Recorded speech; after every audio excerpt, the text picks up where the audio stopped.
Chapter 27. Knights and Squires. Stubb was the second mate. He was a native of Cape Cod, and hence, according to local usage, was called a Cape Cod man. A happy-go-lucky, neither craven nor valiant, taking perils as they came with an indifferent air, and while engaged in the most imminent crisis of the chase, toiling away, calm and collected as a journeyman joiner engaged for the year. Good-humoured, easy, and careless, he presided over his whaleboat as if the most deadly encounter were but a dinner, and his crew all invited guests. He was as particular about the comfortable arrangement of his part of the boat as an old stage driver is about the snugness of his box. When close to the whale, in the very deathlock of the fight, he handled his unpitying lance coolly and offhandedly, as a whistling tinker his hammer. He would hum over his old rig-a-dig tunes while flank in flank with the most exasperated monster. Long usage had, for this Stubb, converted the jaws of death into an easy chair. What he thought of death itself, there is no telling. Whether he ever thought of it at all, might be a question, but, if he ever did chance to cast his mind that way after a comfortable dinner, no doubt, like a good sailor, he took it to be a sort of call of the watch to tumble aloft, and bestir themselves there, about something which he would find out when he obeyed the order, and not sooner. What, perhaps, with other things, made Stubb such an easy-going, unfearing man, so cheerily trudging off with the burden of life in a world full of grave pedlars, all bowed to the ground with their packs, what helped to bring about that almost impious good humour of his, that thing must have been his pipe. For, like his nose, his short, black little pipe was one of the regular features of his face. You would almost as soon have expected him to turn out of his bunk without his nose as without his pipe. He kept a whole row of pipes there ready loaded, stuck in a rack, within easy reach of his hand, and, whenever he turned in, he smoked them all out in succession, lighting one from the other to the end of the chapter, then loading them again to be in readiness anew. For, when Stubb dressed, instead of first putting his legs into his trousers, he put his pipe into his mouth. I say this continual smoking must have been one cause, at least, of his peculiar disposition, for everyone knows that this earthly air, whether ashore or afloat, is terribly infected with the nameless miseries of the numberless mortals who have died exhaling it, and as in time of the cholera, some people go about with a camphorated handkerchief to their mouths, so, likewise, against all mortal tribulations, Stubb's tobacco smoke might have operated as a sort of disinfecting agent. The third mate was Flask, a native of Tisbury, in Martha's Vineyard. A short, stout, ruddy young fellow, very pugnacious concerning whales, who somehow seemed to think that the great leviathans had personally and hereditarily affronted him, and therefore it was a sort of point of honour with him to destroy them whenever encountered. So utterly lost was he to all sense of reverence for the many marvels of their majestic bulk and mystic ways, and so dead to anything like an apprehension of any possible danger from encountering them, that in his poor opinion, the wondrous whale was but a species of magnified mouse, or at least water rat, requiring only a little circumvention and some small application of time and trouble in order to kill and boil.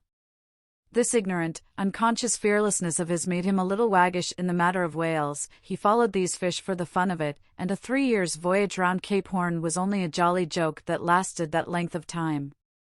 As a carpenter's nails are divided into wrought nails and cut nails, so mankind may be similarly divided. Little Flask was one of the wrought ones, made to clinch tight and last long. They called him King Post on board of the Pequod, because, in form, he could be well likened to the short, square timber known by that name in Arctic whalers, and which by the means of many radiating side timbers inserted into it, serves to brace the ship against the icy concussions of those battering seas. Now these three mates, Starbuck, Stubb, and Flask, were momentous men. It was who by universal prescription commanded 3 of the Pequod's boats as headsmen. In that grand order of battle in which Captain Ahab would probably marshal his forces to descend on the whales, these 3 headsmen were as captains of companies. Or, being armed with their long keen whaling spears, they were as a picked trio of lancers, even as the harpooneers were flingers of javelins. and since in this famous fishery, each mate or headsman, like a Gothic knight of old, is always accompanied by his boat steerer or harpooner, who in certain conjunctures provides him with a fresh lance, when the former one has been badly twisted, or elbowed in the assault, and moreover, as there generally subsists between the two, a close intimacy and friendliness, it is therefore but meet, that in this place we set down who the Pequod's harpooneers were, and to what headsman each of them belonged. First of all was Queequeg, whom Starbuck, the chief mate, had selected for his squire. But Queequeg is already known. Next was Tashtego, an unmixed Indian from Gay Head, the most westerly promontory of Martha's Vineyard, where there still exists the last remnant of a village of red men, which has long supplied the neighboring island of Nantucket with many of her most daring harpooneers. In the fishery, they usually go by the generic name of Gay Headers. Tashtego's long, lean, sable hair, his high cheekbones, and black rounding eyes, for an Indian, oriental in their largeness, but Antarctic in their glittering expression, all this sufficiently proclaimed him an inheritor of the unvitiated blood of those proud warrior hunters, who, in quest of the great New England moose, had scoured, bow in hand, the aboriginal forests of the Maine.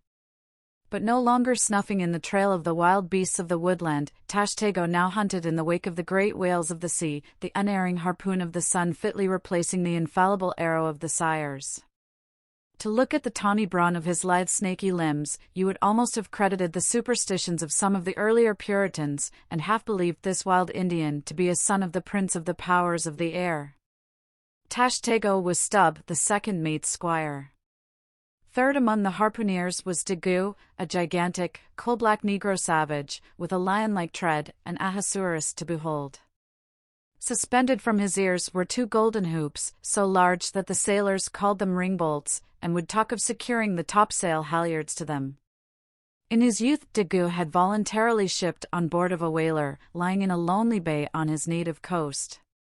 And never having been anywhere in the world but in Africa, Nantucket, and the pagan harbors most frequented by whalemen, and having now led for many years the bold life of the fishery in the ships of owners uncommonly heedful of what manner of men they shipped, Daggoo retained all his barbaric virtues, and erect as a giraffe, moved about the decks in all the pomp of 6'5" in his socks.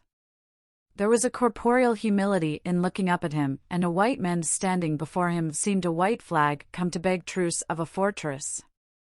Curious to tell, this imperial Negro, Ahasuerus Daggoo, was the squire of Little Flask, who looked like a chessman beside him. As for the residue of the Pequod's company, be it said, that at the present day not 1 in 2 of the many thousand men before the mast employed in the American whale fishery are Americans born, though pretty nearly all the officers are. Herein it is the same with the American whale fishery as with the American Army and military and merchant navies, and the engineering forces employed in the construction of the American canals and railroads. The same, I say, because in all these cases the native American liberally provides the brains, the rest of the world as generously supplying the muscles. No small number of these whaling seamen belong to the Azores, where the outward-bound Nantucket whalers frequently touch to augment their crews from the hardy peasants of those rocky shores. In like manner, the Greenland whalers sailing out of Hull or London put in at the Shetland Islands to receive the full complement of their crew. Upon the passage homewards, they drop them there again.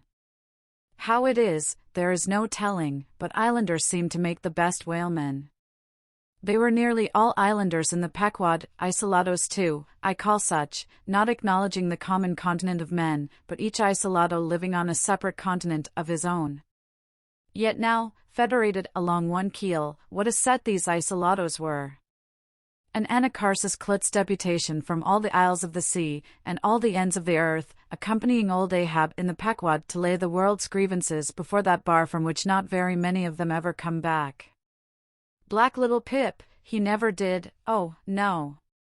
He went before. Poor Alabama boy!